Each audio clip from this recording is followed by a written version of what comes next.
buongiorno a tutti, io sono Andrea Sperandio, sono il presidente dell'Associazione Culturale Mestre Mia. Sono i mestrini che amano la loro città. Ritrovatisi in associazioni e comitati, hanno deciso di testare, per così dire, la mestrinità dei candidati sindaco e di alcuni candidati consiglieri, con ben 17 appuntamenti elettorali, indetti da loro stessi. La città ribolle di gente in fermento di idee e progetti, nel sipario che va in scena nel salotto politico degli stessi mestrini. Abbiamo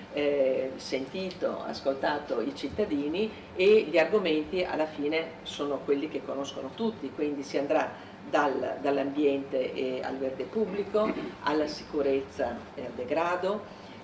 allo sviluppo, anzi alla rinascita e allo sviluppo delle attività produttive, del commercio che è in condizioni disastrose, chiaramente a Venezia, ma lo stesso anche qui a Mestre e in terraferma, il problema della viabilità, della residenzialità. Loro sono infatti quelli che hanno redatto un pamphlet di 25 pagine con suggerimenti, proposte e idee sulla salvaguardia, lo sviluppo e la promozione di Mestre e dei territori vicini, un vero e proprio percorso di una terraferma mai doma e che reclama la sua identità allo scopo di raccontare le sue trasformazioni nel tempo grazie alla conoscenza della sua stessa storia. Quindi noi chiederemo ai candidati sindaco